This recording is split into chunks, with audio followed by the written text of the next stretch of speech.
All right, here we are. Intangibles, intangible assets, non-physical assets.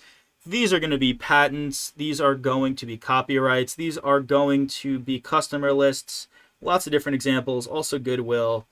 Let's read the question. What amount of legal costs, if any, should the company expense for year 3? Now remember, we have an initial amount, a total cost, in this case is 500.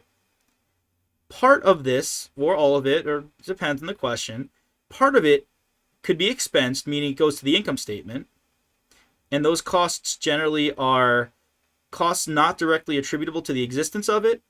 And you've also got capitalizable costs, which are added to the asset, the overall asset cost, and then amortized or depreciated if it's a physical asset over the life of the asset. Now, let's see what we've got. We spent 500 of legal costs defending several patents. Included in that amount was 400 of legal costs associated with successful outcomes and 100 associated with unsuccessful outcomes. Now, if I paid someone $1,000 to sit down and start writing me out a patent, that would be directly attributable and that would be capitalized. Similarly here, successful outcomes are going to be attributed to capitalizing, to adding that real value, whereas unsuccessful are going to be expensed and put on the income statement. So expensed, I'm going to say, are 100, and the successful are going to be capitalized, added to the value of the patents, and amortized. That's going to be our 400. Now the question, just always read the question because there's a 100 and a 400. Could get tricky, just especially after 3.5 hours of answering questions on the test. It's looking for the expense. Expense we know is 100. It's not the 400. That's capitalized. So we're going to X that out. 500 is the total. Not that either. And it's not 0. Going with final answer, letter A. Awesome. Awesome there. Everything is great, right? Well, moving forward to the next one. A company should recognize goodwill in its balance sheet at which of the following points? All right, let's see. When do you create this intangible asset of goodwill and put it on your balance sheet?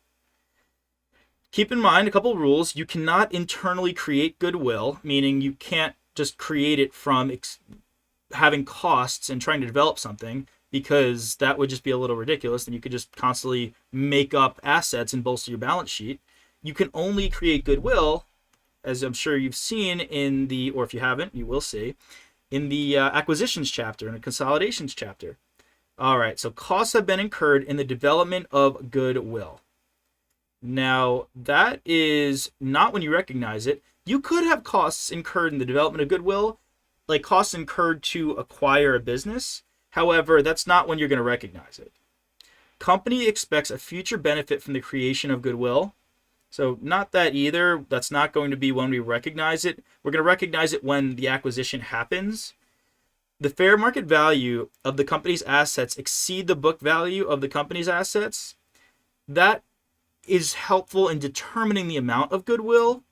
However, not going to be when we recognize it.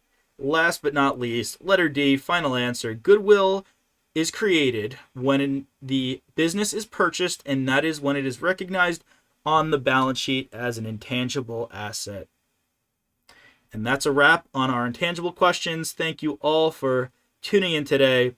Answer a few more questions, push yourself, get some more practice. This will be over before you know it. It's a marathon, not a sprint, and I believe in you, and you should believe in yourself. Have a great rest of your day.